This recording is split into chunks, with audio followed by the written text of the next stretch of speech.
Bonjour monsieur. Bonjour. S'il vous plaît, vous pouvez vous présenter là? Je m'appelle Kandé Touré, menuisier artiste à Nongo. Nongo, c'est où?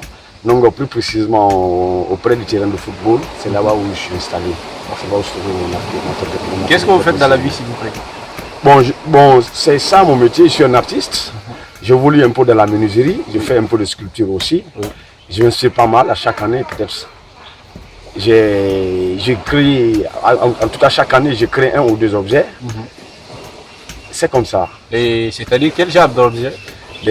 Souvent, je travaille sur les chaises africaines. Je réalise un peu des coffres, et aussi des masques, des meubles, des meubles, ouais, dans le style, la création rustique, dans le style africain.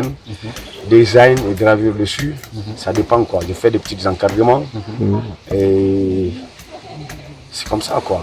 En tout cas, je me suis pas mal quand même dans le bois. Ok. Voilà. Et comment s'appelle l'une de vos créatures que vous avez fait?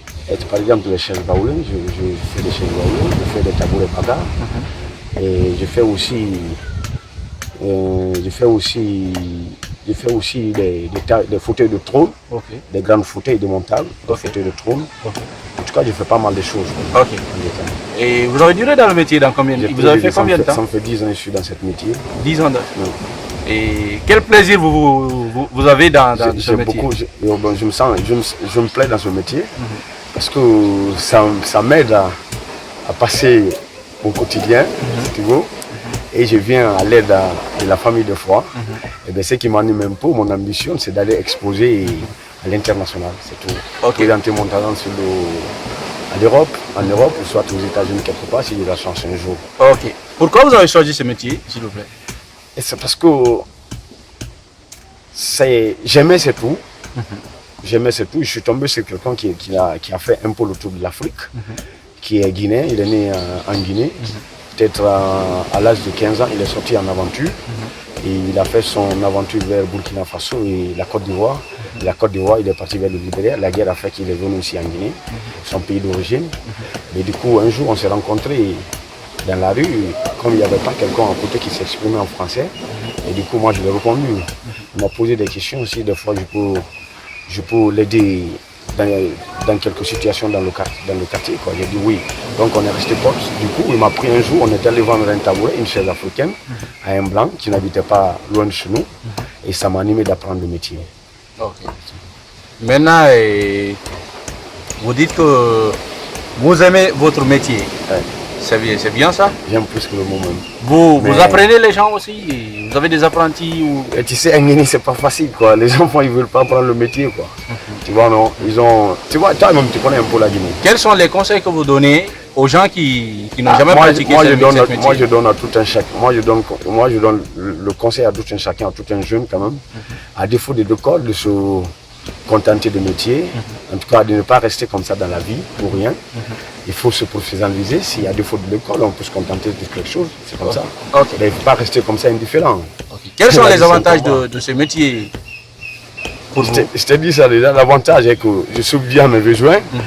J'arrive à payer ma location. Je m'occupe un peu de ma famille un peu. C'est comme ça quoi. Et monsieur, vous avez dit monsieur? Moi, je suis Kandé Touré. Monsieur Kandé Touré. Monsieur Kandé Touré, vous êtes natal de quel? Je viens de Forêt-Caria. Vous venez de Forêt-Caria. 100 km. Comment vous êtes venu à Conakry? Vous n'avez pas fait votre métier? Parce que je n'ai pas pu pousser les études jusqu'au niveau que je voulais. Parce que mes parents n'arrivaient pas à me soutenir. Ils n'avaient rien. Et j'ai réfléchi à un moment donné. Donc, j'ai dit, je vais chercher ma tête. Donc, c'est dans ce cadre-là que je suis venu à Conakry.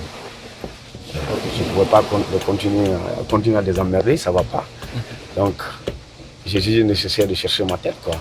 De venir au secours très tôt, quoi, comme la tradition africaine le dit. Ça. Maintenant, quels sont les besoins que vous nécessitez pour évoluer plus dans votre métier? C'est le besoin fondamental, c'est le besoin financier, c'est ça. Financier. Et quand on est soutenu dans quelque chose, on peut aller loin. Mais quand on n'est pas soutenu, c'est pas facile.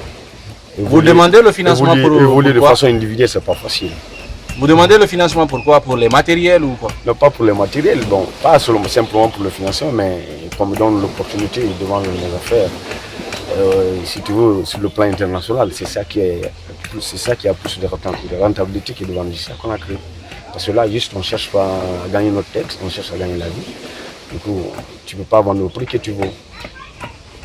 Ok. Quels sont les conseils que vous donnez aux gens ou le mot de marketing que vous avez pour attirer les gens, les investisseurs dans ce domaine, pour vous supporter, pour investir, pour être partenaire avec vous, quoi. Quels sont les conseils pour eux d'évoluer dans votre domaine ensemble, quoi. Quels sont les conseils? Qu'est-ce que vous pouvez dire aux investisseurs pour vous financer? Ouais, moi si je gagne l'opportunité avec quelqu'un qui peut m'aider, ça me poussera à aller très loin. Là, je ne peux pas tout dire, mais c'est un top secret, quoi. Et il faut tout dire parce que moi, je ne vais pas mettre mon argent dans quelque chose que je ne connais pas les avantages et les inconvénients. En tout cas, je garantis à la personne qu'on peut aller très loin parce que j'ai la conscience professionnelle. Là, avec la conscience professionnelle, vous garantissez la personne. Ok, monsieur Touré. Monsieur Touré, merci pour votre temps. Et merci beaucoup à toi aussi. Et merci beaucoup. Ben, si tu veux, la vie à Conakry, c'est pas facile. Hein? C'est toujours les situations, les choses évoluent à la base ethnique. Là, c'est clair. C'est pas facile de vivre à Conakry. Logiquement. Le pays est fermé, pas de justice, il n'y a pas d'équité. Tu vois, on a trop de corruption, trop de mensonges. Donc, du coup, ça n'évolue pas une société, quoi. Voilà, une société, c'est la vérité et l'amour. Donc, je ne crois pas si nos dirigeants guinéens, soit nos cadres guinéens sont animés de ça. Je ne crois pas. Ils ne pensent qu'à leur intérêt et à leur famille. Après leur famille, c'est fini, c'est tout. Ils n'ont pas la conscience professionnelle. Disons, ce n'est pas de vrai cadrement si tu me demandes, parce que l'homme, il faut compter sur ta capacité, il faut compter sur sa capacité intellectuelle. Et du coup, ici, nous, les intellectuels, ceux qu'on voit en eux, ils sont tenus obligés de marcher au rythme du pouvoir en place parce que tout simplement, ils ont peur le jour au lendemain, on peut les enlever dans leur place. Et ce que j'ai vu aussi en Guinée, quand on est nommé, on te confie un portefeuille ministériel, c'est la danse à la maison, c'est le mamaya. Parce que là, tu sais que quand tu vas gagner beaucoup. C'est ça. Donc, si tu veux, la Guinée, vraiment, c'est pas un pays qui prétend aller devant. Là, c'est clair. Trop de mensonges, trop d'arrestations arbitraires, trop d'assassinats, trop d'insécurité, pas de vérité ni rien. Rien n'est clair, si tu veux.